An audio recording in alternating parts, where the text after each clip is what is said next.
आज या ठिकाणी औसा शहरामध्ये गोवंश कायद्याच्या आणि हे काही रक्षकाच्या माध्यमातून केलं जात आहे त्याच्या विरोधात हा मोर्चा निघालेला होता।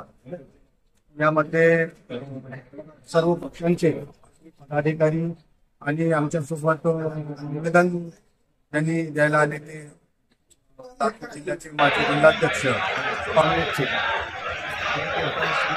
साहेब आणि सर्व संघटनेचे पदाधिकारी या ठिकाणी उपस्थित होते आणि काही मागण्या कृषी समाज, शेतकरी आणि व्यापाऱ्यांना या ठिकाणी देण्यात आल्या। प्रमुख मागणी अशी आहे की ज्या पद्धतीनं हे सुरक्षक म्हणजे गावगुंड या पद्धतीनं रोडवर उभा राहून शेतकऱ्यांच्या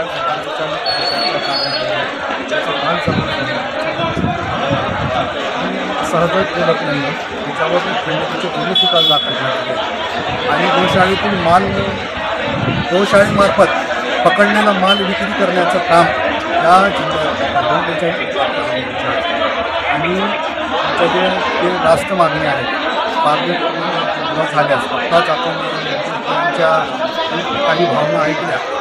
15 सप्टेंबरपर्यंत या आंदोलनाची आमची जी भूमिका आहे ते आमच्यासोबत न्याय नाही झाल्यास मोठ्या प्रमाणात या महाराष्ट्रामध्ये शेतकरी पेन्शन वापरण्याच्या मार्गाने एक मोठा आंदोलन असू शकतो अशा पद्धतीचं वातावरण आहे। तर माझी शासनाला सूचना केली आपण लवकरात लवकर ह्या सगळ्या मागण्या आहेत त्याचा विचार करावा।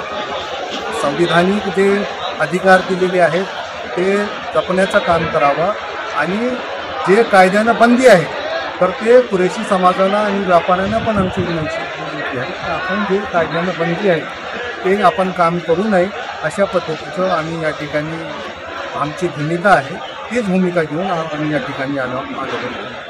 धन्यवाद।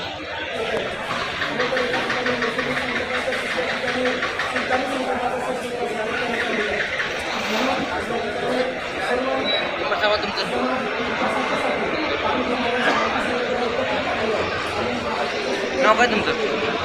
याल पटेल। नंबर बोला ना तुम्हाला। ट्रेन न्या नाम हां अफजल भाई कुरेशीच्या नेतृत्वाखाली अतिशय दैदिप्यमान अशा पद्धतीचा मूक मोर्चाचं आयोजन केलेलं आहे आणि त्याचाच आधार घेत औशामध्ये सुद्धा संविधानिक मार्गानं आजचं आंदोलन झालेलं आहे। साहेब खरं तर हा मूक मोर्चा जरी असला तरी शेतकऱ्यांचा, व्यापाऱ्यांचा, वाहतूकदारांचा आक्रोश आहे। फक्त आपल्या स्तरावरचे हे मुद्दे नाहीत मात्र या ठिकाणी वेगवेगळ्या राजकीय पक्षांचे प्रमुख, काँग्रेस पक्षाचे राज्याचे सरचिटणीस सन्मान्य सुशीलदादा आहेत, त्याच पद्धतीनं कुरेशी संघटनेचे काही पदाधिकारी या ठिकाणी आहेत। या सगळ्यांच्या उपस्थितीमध्ये डेलिगेशन आपल्याला भेटावं आणि त्याच्या न्याय मागण्या आहेत त्या न्याय मागण्या आपल्या स्तरावरून सरकारकडे पाठवावं जेणेकरून ही मागण्या ज्या आहेत की आपल्या स्तरावरच्या नक्कीच नाही मात्र रोज सरकारच्या साठी जो गोवंश हत्याबंदी कायदा आहे या कायद्याचं सर्व लोक पालन करणार आहेत। म्हणून त्या कायद्याच्या आडून जे काही तथाकथित काही संघटना आहे त्या संघटनेच्या फेरवी जो समाजावरती आणि अत्याचार होतोय, लुटमार होते आणि पुन्हा पोलीस स्टेशनला ती जनावर पकडले जातात आणि ती जनावर पोलीस स्टेशन कडून गोशाळेमध्ये ही दिले सरकारने टेंडर दिले का?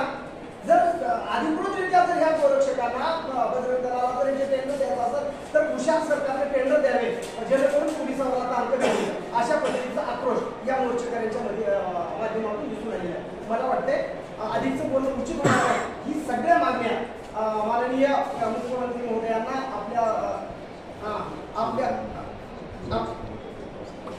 आपल्याद्वारे या निवेदनामध्ये संपूर्ण माहिती, यथोचित माहिती आपण नमूद केलेली आहे। आपण सरकार दरबारी आमचा हा आक्रोश आपल्या स्तरावरून मांडावा अशी विनंती मी या ठिकाणी आपल्या सगळ्यांना करतो।